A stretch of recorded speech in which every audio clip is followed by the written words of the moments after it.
Subscribe to Books on Toast or you will never win a Pulitzer Prize.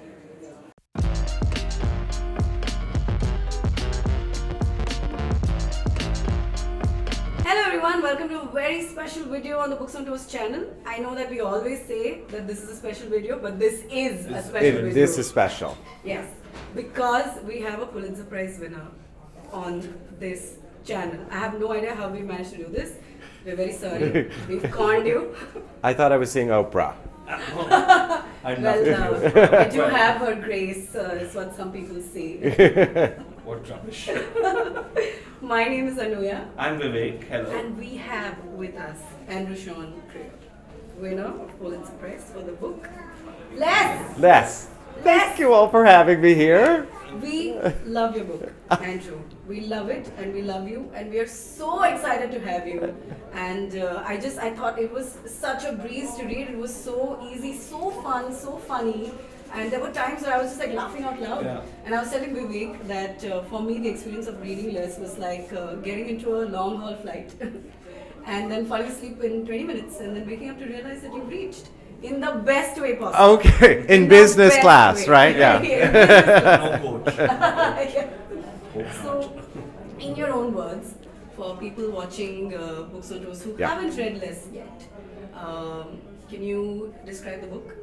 It is a comedy about an American who is trying to escape the invitation to his ex-boyfriend's wedding, and so he's a writer. He accepts every half-baked literary invitation, takes him on a trip around the world in a series of humiliations and traumas, and hopefully funny ones. So tell me, Andrew, your book is so readable, and you won the Pulitzer. Oh my God! How do they go together? I thought it was Toni Morrison's book or something. So how did that happen? Well, luckily, I am not on the Pulitzer Committee, so I don't have to explain any of their decisions. I just get to bask in them.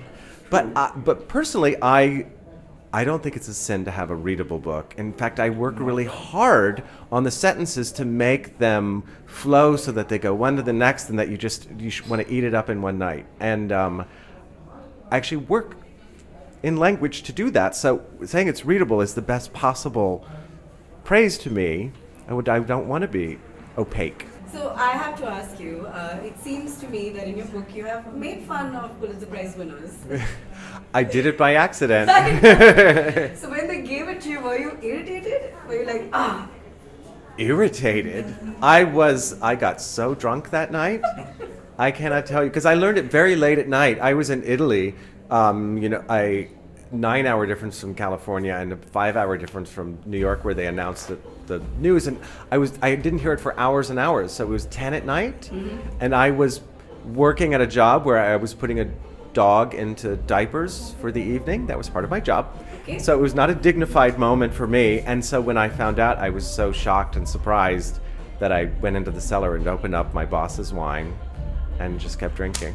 So I got to tell you, I love the idea of CALYPSO. For those of you who don't know, it's the book within Less, which is the story of a World War II soldier who washes up on the Greek Calypso's island, right? She's a nymph, right? Yeah. And you can read up all about it on Wikipedia, guys. So I'm not going to tell you who she is. But in his version, she's a man. Yeah. And they fall in love. And then the hero goes back to marry a woman. So that's a sad story, but I love it. Are you going to write it? It reminded me of Madeline Miller. Wouldn't that? I should give it to Madeline Miller. She would do a great job with it. I tried to write a story along those lines called CALYPSO that no one would publish, and so that I put it in there as a novel that he writes. So maybe they'll publish it now. I don't know. Yeah, but I think it's maybe not good. Buy it. It's almost like the tragedy of the what they say, that gay men have the tragic gene in them, and I should know. But we're always made out to be these very sad, depressed, lonely creatures roaming around the earth with no redemption, so to say. Right. Well, I think that was the problem with my story, is that it played into the sort of stereotypical gay story of like the lonely, abandoned, lovelorn gay man, which we're all comfortable with. So, but I didn't want to write that book. Yeah, I'm so glad you did. Yeah. Because it's a funny book, and it's great because it's having fun. and that's so nicely done as the book moves along. Well, I wanted to write something that had a little joy Yeah. in it. That was my challenge, in Yeah. fact. The world has so little joy in it. Yeah. Yes, I know. I am glad to not be in my country right now. I'm happy to be in yours. Really? Yes. Let me bring you up to speed. I with know, our I know, political I know, I situation. know. I know, but when you travel abroad, you get someone else's problems, which feel lighter to I carry. know, which is nicer. I agree. That's So true. speaking actually of India, Yeah. you've written about Kerala in your book. Yes. And I thought you've captured it beautifully. All the chaos and the madness and the beauty and I mean everything, including the light cuts, the electricity cuts and stuff. Yeah. You must have spent time there. I did. I spent 6 weeks in rural Kerala, and really, that was the only part of India I had ever been to before writing the book. And I finished the book in Kerala. I wrote India and Japan chapters there while I was in Kerala. So life was around me. But I found it a challenge to write about a country I was not completely familiar with. So I didn't let myself put anything in that I did not write down in my notebook. I didn't venture to write about any of the rest of the country, which is vast and diverse. I think that's a mistake many writers have made before. Do you want to come to Bombay? Of course I want to go to Bombay. Do you want Yeah. to come stay with us? Am I going with you right now? When do you leave? Sure. Whenever. Yeah. You tell us. It's totally going to happen. I'm going to make it. No, I'm longing to go. Alas, I go home from here, from Jaipur. It's the end of my India adventure Well, the next for time now. you're in- Yeah. Yes, Yeah. you should reach out to us, and we will be happy to take you around, and we'll feed you some really fun things. I would love that, because Yeah. that's the only way to travel, is to know people who will open the doors for you.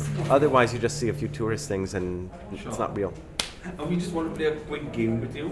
Oh, dear. It's called Kill, Fuck, Marry. And Oh, great, we can say fuck on this channel? Yes. I'm so careful.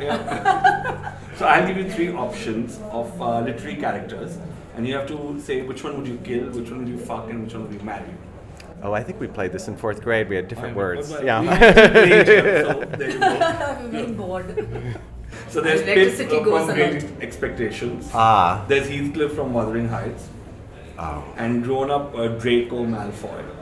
Grown-up Draco He Malfoy? made me specify that. He said he can't just, he's a teenager. I'm like, He's a okay, teen. Well, okay. Pip was rather young, too. Grown up Pip. Grown-up Pip who chases Estella everywhere, like a whiny thing, but well. Well, I kill Draco, marry Pip, and fuck Heathcliff. Nice. Wouldn't everyone? Well, very interesting. Yeah, actually. I'd fuck Draco. No, I You would would kill Draco. not. I would totally. Who are you killing, Pip? Yes, I 'Cause hate he's a- Great Expectations. I know. It's such a boring But book. Pip is stable. He's stable and loving and Yeah. devoted, but he would always think of Estella, I Heathcliff guess. will run away after fucking you. Which is fine, because he's trouble. Highly literary conversation. Thank you all. That's what we're known for, our intellectualism. Sorry. So, in your book, you've spoken about good gays and bad gays. Huh? Vivek? You define them for me. I have no Right. definition at all. There was a character who calls him a bad gay in the book, and I think that is, no one's ever done that to me, but it's a voice in my head that sometimes tells me I'm a bad gay, I'm not representing the best of my people, and I'm not, I don't know, standing up, writing characters that are dignified, and I don't know. That's my own voice. I think going by that, I'm a very bad gay. I think so. Because I don't stand up at all for anything. I don't participate in pride marches. I'm like not interested. But you know what? It turns out the most important thing to do is to be sort of proud and honest and out as a role model for other people. That's what's life-changing. Yeah. More than the marches. I know exactly, and I agree with you completely. All right, we've agreed. Yes, we have. The bad gays. The bad Yeah, gays what about agree. bad gays? Us. So, what do you love to watch on TV generally? I watch a lot of. I like TV at its worst. It's very good at its worst, which books are not. So I like to watch like makeover shows or like. I do watch the Great British Baking Show to calm down. I have no idea what that is. It is they make cakes Okay. over and over and over, and they never win anything.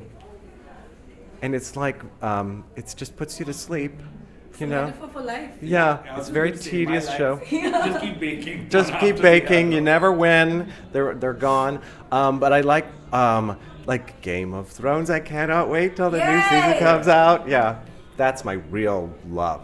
You heard that? You heard that? I thought you would watch Downton Abbey or something.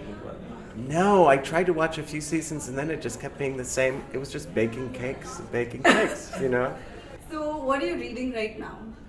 I brought with me a book called Pachinko. Oh, I love it. I just finished it. But it's so delicious, and it's a nice big one to take on a trip. And if you sort of lose track of the characters, it's all right because there's new ones coming along. It's so delicious. Yeah, it's like a calm Game of Thrones. That's a nice way to put it. Yeah.